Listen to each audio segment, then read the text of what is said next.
எல்லாருக்கும்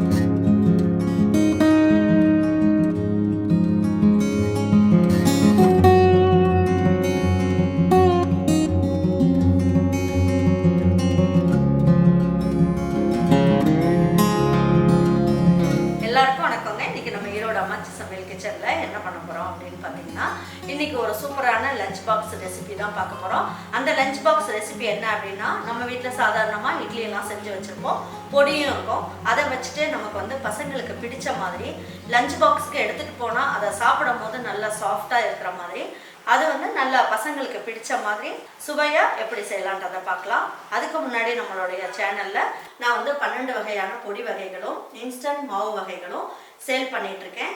உங்களுக்கு வேணும் அப்படின்னு நினைச்சீங்கன்னா வெப்சைட் வாட்ஸ்அப் டீட்டெயில் உங்களுக்கு தரேன். அதில் ஆர்டர் பண்ணீங்கன்னா கொரியர் மூலயமா உங்கள் வீட்டுக்கே உங்கள் வீடு தேடி வரும். அந்த பொருட்கள் எல்லாம் நல்ல சேஃப்டியாக உங்களுக்கு வரும். அதை வந்து உங்கள் வீட்டில் இருக்கவங்க எல்லாருக்குமே சமைச்சு கொடுத்துட்டு அது எப்படி இருக்குன்றத கமெண்ட் பாக்ஸில் சொல்லுங்கள். வாங்க இப்போ இந்த இட்லியை வச்சுட்டு லஞ்ச் பாக்ஸ் ரெசிபி எப்படி செய்யலான்றதை பார்ப்போம். பாருங்க, இந்த பொடி இட்லி செய்யறதுக்கு நான் இன்றைக்கி வந்து ஒரு 5 இட்லி எடுத்து வச்சுருக்கேன். இந்த இட்லியில் வந்து நம்ம லஞ்ச் பாக்ஸ்க்கெலாம் கொடுக்கறதுக்கு ரொம்ப நல்லாயிருக்கும். இது உங்களுக்கு எந்த சைஸ் வேணுமோ நீங்கள் கட் பண்ணிக்கலாம்.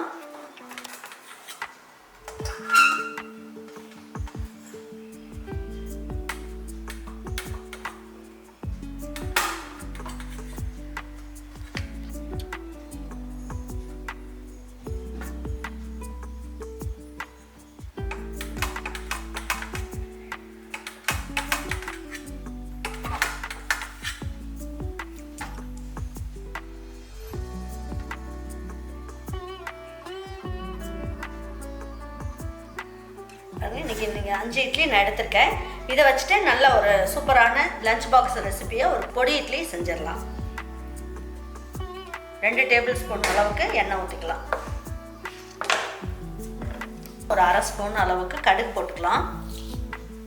இதுலேயே 1 ஸ்பூன் அளவுக்கு உளுந்தம்பருப்பு போட்டுக்குவோம். உளுந்தம்பருப்பு அந்த இட்லியோடு வச்சு சாப்பிடும் போது நல்லா நறுக்கு நறுக்குன்னு சூப்பராக இருக்கும் டேஸ்ட்டு.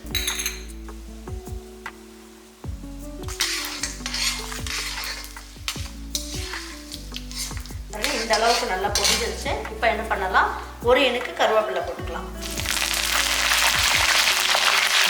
ஒரே ஒரு பெரிய வெங்காயத்தை எடுத்து இதில் போட்டுக்கலாம். நீல வாக்கில் கட் பண்ணி போட்டுக்கங்க.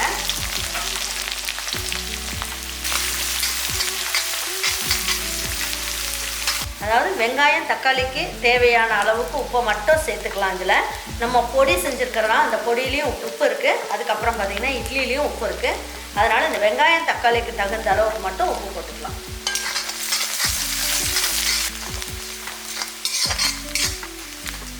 பாருங்க, அதாவது சின்ன தக்காளியை 2 தக்காளி எடுத்துருக்கேன். இதையும் போட்டுக்கலாம். உங்களுக்கு தக்காளி வேண்டாம்னு நினச்சிங்கன்னா லெமன் சாறு இருந்தால் கூட 2 ட்ராப் போட்டுக்கலாம். அதுவும் நல்லாயிருக்கும். இது வந்து அந்த புளிப்பு சுவையை கொடுக்கறதுக்காக.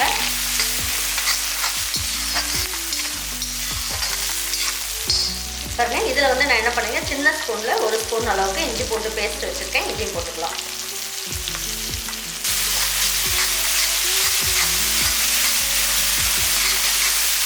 இதில் கொஞ்சமாக மல்லி இலை போட்டுடலாம்.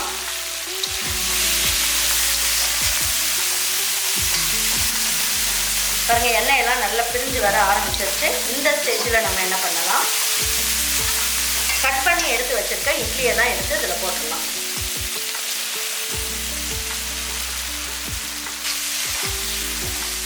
ஒரு பெரட்டு மட்டும் பெரட்டிட்டு நம்ம என்ன பண்ணுவோம், நம்ம வீட்டில் அரைச்சி வச்ச இட்லி பொடி இது. இந்த பொடியை வச்சு தான் நம்ம செய்ய போகிறோம். காரத்துக்கு எல்லாமே இந்த இட்லி பொடியிலேயே இருக்குது அப்படிங்கிறதுனால வேறு எதுவும் போடணும்னு அவசியம் இல்லை. ஒரு 4 ஸ்பூன் அளவுக்கு இந்த இட்லி பொடி சேர்த்துக்கலாம்.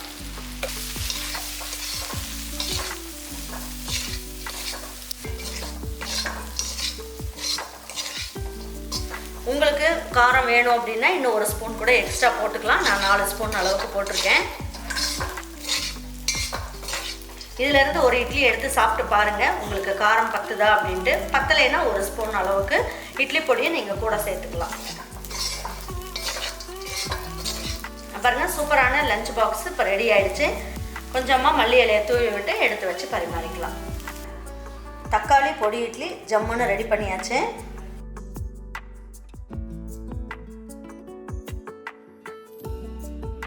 இந்த இட்லி எடுத்து உங்ககிட்ட காட்டுறேன் பாருங்கள், எவ்வளோ பஞ்சு மாதிரி சூப்பராக இருக்குன்ட்டு.